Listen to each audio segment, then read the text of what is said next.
Podemos começar. So, hi everyone. My name is Inês Silva. I'm one of the founders of Portuguese Women in Tech. I have been very active in the Portuguese startup scene for a very long time, for almost 10 years.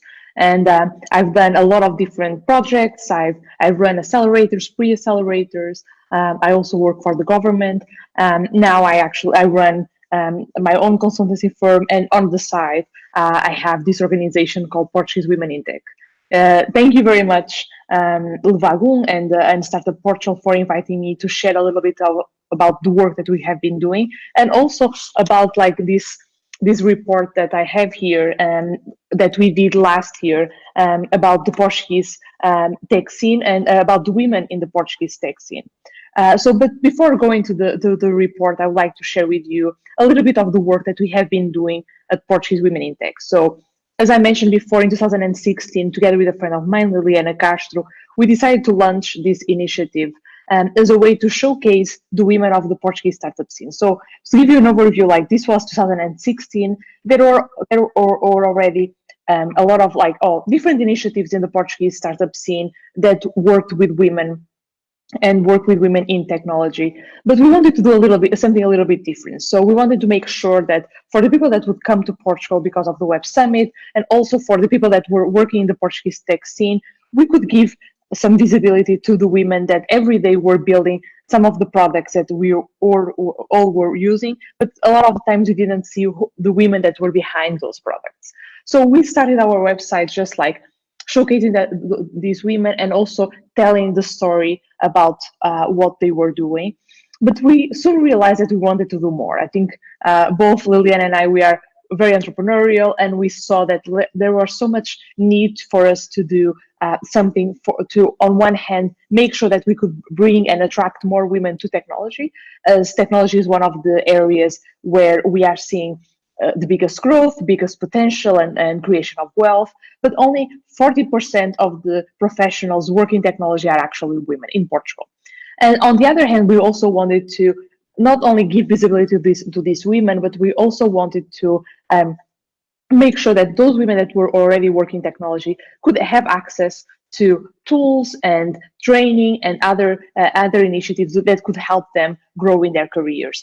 There are if you look at the statistics, women are much more likely to leave a career in tech than men. There's a lot of reasons for that, and we wanted to make sure that we could understand those reasons and also do something about it. So we launched this website, and since then we have been, as I mentioned, very active. So we first launched, so we have the awards, so the Portuguese Women in Tech Awards, where both in 2018 and 19, we award women in 9 different categories, from software engineering, of course, but also founders, designers, marketing, so all these professions that work in technology. We also have this speakers list where we have a list of 300 names of women in technology that can speak in events. It's very sad when we look at the panel and there's only men, and especially on topics that a lot of women could be speakers and have really great experiences. Doesn't make much sense to have only men in the panels. And a lot of times this happens because we just go back to the people that we know, the people that we are friends with, and it's a very easy process, and we don't want to take that much work. But actually with this list, we are showing that it's also very easy to find women, different areas, different profiles that could be great speakers to the different events.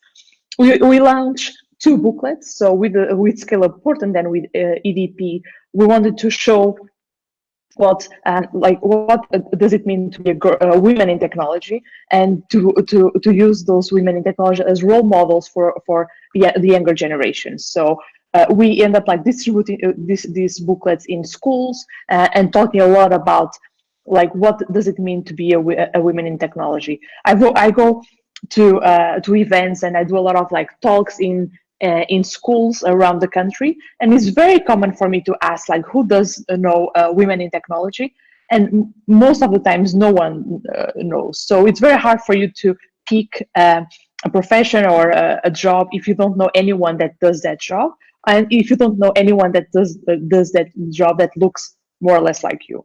So we launched this initiative. We also launched this hackathon, 70 people from all around the country focusing on developing solutions for climate action. Then we launched, of course, this our pioneer report that I will talk a little bit later. We have this workshop series with the support from Sky. And more recently, we launched two initiatives, or three initiatives actually. So we launched a mentorship program that's happening around now and is going until September. So we have 40 something mentors, 40 something mentees, and they are having calls every week. And we are also having with them some webinars and a lot of conversations about what does it mean to be a woman in technology and what they can do going forward in their careers.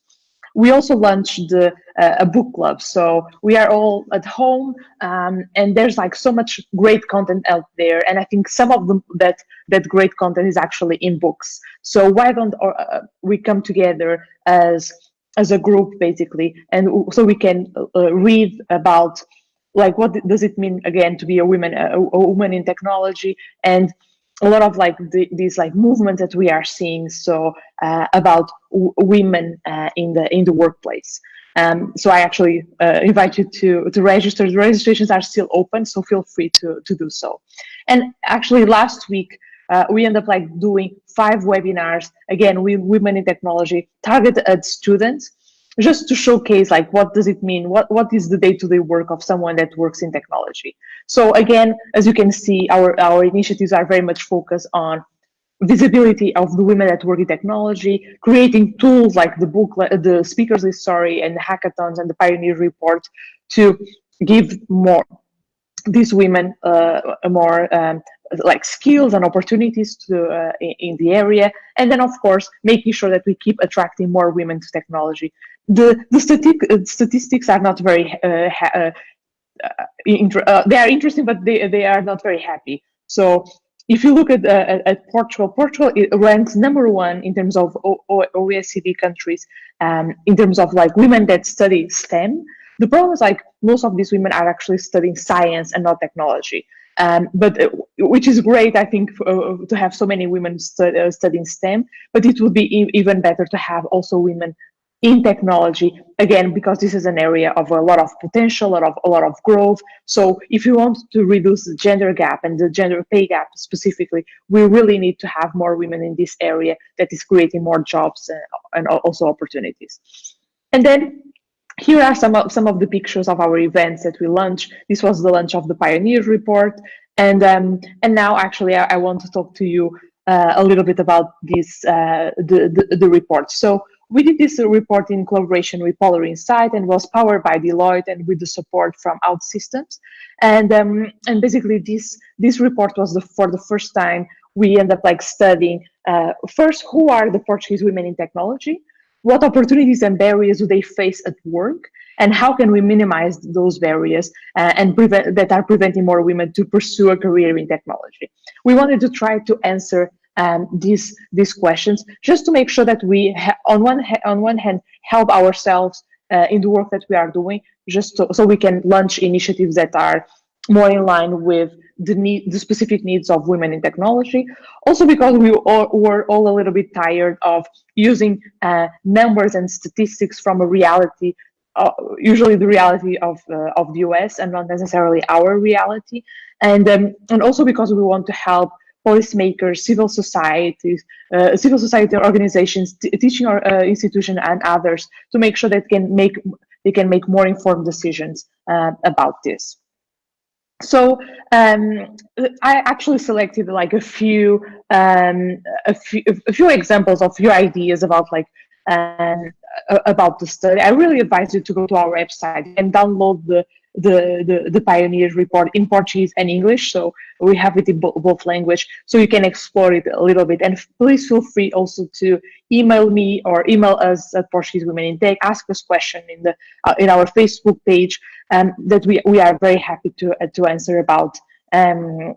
Basically answer questions about the study.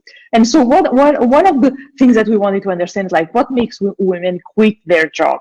And basically, I really like this quote. Like it says, like, people underestimate me. I want to climb my career ladder. I realize I had to go to go that extra mile, work twice as hard to be considered as equal in terms of experience.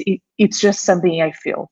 So this is something that we are seeing a lot of times. Is like women saying that they feel they have to work twice as much to be considered for a position. And then of course they also are faced with questions like about motherhood that shows here, about marriage, that actually don't make much sense in today's times, but they still are, that we are still seeing people asking those questions. We are right now with the work that we are doing, we see a lot of like people sharing stories, and some of the stories are really really weird, in a sense that we would never expect anyone or any company to ask those questions in job interviews or in the work process. So there's a lot of questions about like about women and women, their role in at home, and then their role, of course, in the workplace. Then, of course, there's like this lack of representation.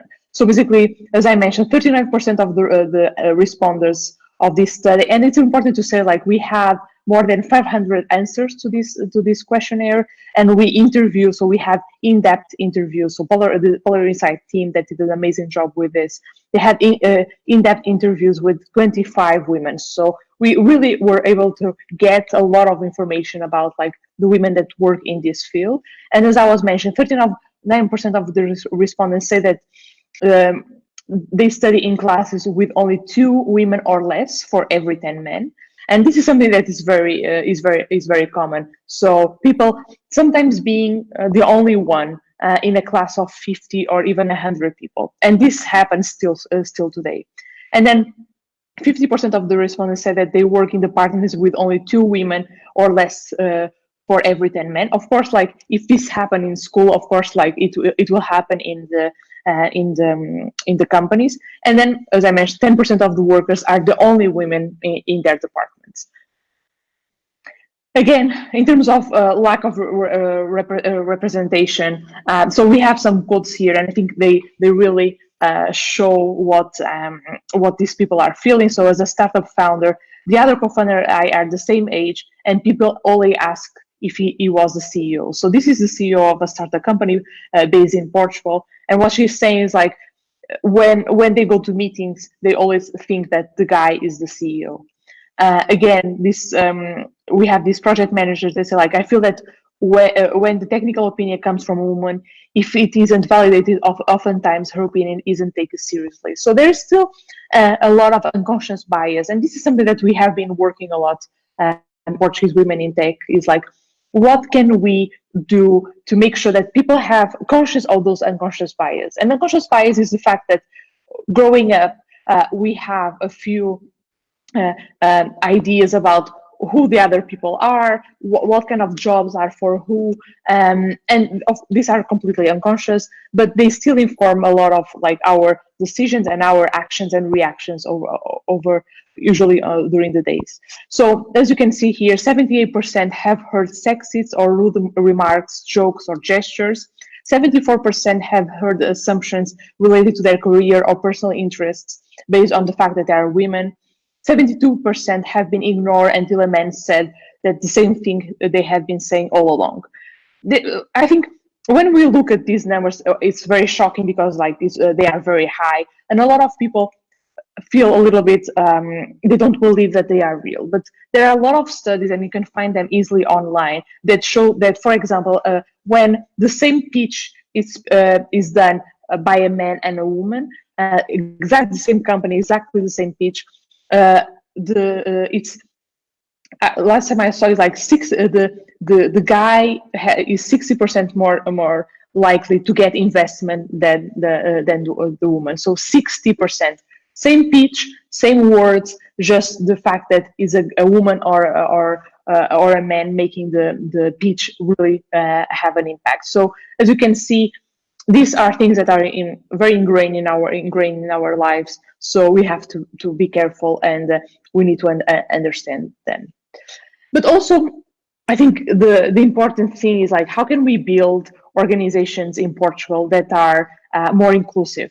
And when asked, there are of course like four different things that are like top priority. One is more initiatives focused on providing women with the skills to work, programming schools and others. Another one is more initiatives focused on uniting the female community in the tech sector, events, hackathons, and this is something that where Portuguese Women in Tech we have been doing a lot of work. Then organizational education leaders who take a firm and consistent stance against discrimination. This is actually something very, very important because a lot of times we all know about some sort of discrimination that is going on in our organization, our company, and so on. But there's not much that is being done. If there is like firm leadership from the top, this can go a long way. And something that we are seeing also, but before going there, I think just tell you the fourth one is like more initiatives focused on recognizing and offering visibility of women in leading roles in the tech sector, awards, press coverage, and others. So we need to show like what women are doing. We need to show that there isn't only one or two, there are plenty, and this also of course end up like working very well as role models for the younger generation to actually take that step. Something also very important here is the list, the one with the lowest priority is the positive discrimination. Women having priority at the hiring stage. This is something that there's a lot of discussion about quotas, for example, about the fact that, of course, no woman wants to be in a position just because she's a woman. But also there is a lot of research that also shows that a lot of the times the women that are choose to be in those positions are actually much better than others, than the men that would be chosen. So even though I think, again, we all have this imposter syndrome and no one wants to be someplace because of their gender, I think there's like some advantages of going that route. And of course, Portugal has been doing a lot of that work, especially in public companies and also public organizations. So there's a lot of to do there, even though that's something that's of course not very comfortable. And then of course we can basically aggregate these ideas in four main areas. So awaken, make sure that we bring more women into the sector, either via formal education, programming schools, or other means of training. So we need to make sure that we do a lot more work here. And here, of course, schools and parents have a very important place and a role to play. Something that was very interesting that we also found out is that a lot of women that are working technology, they are doing that because they have either a brother or a cousin that was very influential in their decision to pursue a career in technology. So people, when growing up, the role models that they have around them are actually very important. And we actually made a joke about like how important cousins can be basically in our lives. Then of course we have integrate, so grow and activate the community to increase women's feeling of belonging, including meetups and hackathons. And this is like, in Portugal right now, we have a lot of like a number of initiatives, some of them more like company focused, like Natix's Champion for Change, others more broad, like the Geek Girls Portugal, that they have been around for 10 years, and others more recently, like Geek Girls, no, I don't remember now. I forgot the name. Girls in Tech Portugal. Sorry, Girls in Tech Portugal. That are more targeted in this, more focused in this awakened stage with high school girls. So there are already a lot of communities out there, and these communities are very important to make sure that we grow and activate and increase the women's feeling of belonging. Then we have, of course, the repair. So provide organization and education leaders with necessary skills to take a firm and consistent stance against acts of discrimination. There was like a recent report that showed that a lot of organizations, a lot of people are already feeling the diversity fatigue. Basically, but you have like three different groups in the organization. You have people that feel like usually part of some kind of minority, where they feel that the things that were done, they are not enough. You have people that are like the majority, where they feel that they already have done their part, and they are tired, and they don't want to hear about this anymore. And then of course you have HR and people leading diversity and inclusion areas and departments, where they feel like, okay, I want to do more, but I don't have the leadership support or the resources to go a little bit further. So actually, companies here can have a very important a space and place to legitimize to basically give support to the to HR and the diversity and inclusion department to really go and make a difference. And then of course we have the legitimize, so increase the number of initiatives focusing on recognizing and offering visibility of women in leading roles in the tech sector. And this of course again goes back a lot to the events. So it doesn't make sense at all that a lot of our events still have panels with all men. And I think we need to make a big effort to make sure that women have a place at the table, because when they do, they really make the most of it. And I think that's something a lot of a lot of conference organizers can make a difference. And of other initiatives like awards and conversations and giving visibility to women that are working in this area. So for us, again, for more information, you can go to the report, pioneersportugal.com. You can then download the report in English and Portuguese, and you can explore things even further. It's more than 50 pages of detailed data about who are these women, what their barriers, and what can be done. I wanted to focus a little bit more on what can be done, because I think that's because we all recognize there is a problem. We all recognize there is not many women working technology in Portugal. This is very similar, basically all around the world. I think we can do better, and I think here companies, also schools, can have actually a very big impact. I think just to end this conversation, this talk, I always like to give some recommended reading. So you have the first book, Protopia, is actually very cool. It gives you a lot of data actually about like what does it mean to be a woman working in a tech company in Silicon Valley.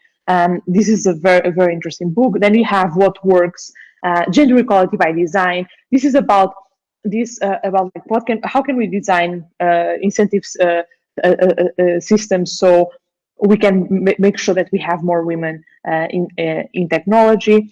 Then two books that are a little bit less technical, but much more like about basically the role of women in our society. So we should all be feminists. This is the book that I have been recommending and giving as a gift the most. It's a very small book, but very powerful about what it means to be a feminist. And I think there's a lot of misconceptions that were like created over the years about being what means being a feminist. Being a feminist is not more than just wanting everyone to have equal access to opportunities, in basically being the same. And I think it's very interesting. And then you have Men Explain Things to Me. This is actually is a group of essays written by Rebecca Solnit, that is an amazing author. And one of the essays about that has the name Men Explain Things to Me is about like a guy that is using one of her articles to explain something to her and not believing what she was saying. So it's a very interesting story that I think really opens up our minds to the role of women in society, the role of women at work, and the reason why we need more women in technology. And basically, this is it. Please follow us on social media. We have a lot of initiatives going on. We'll be launching new initiatives in the next a couple of months, and yeah, and feel free to also to reach out to us. We are always very eager to talk about the work we are doing, the work that we want to do, and yeah, and explain anything that it was not clear in my conversation. So thank you very much.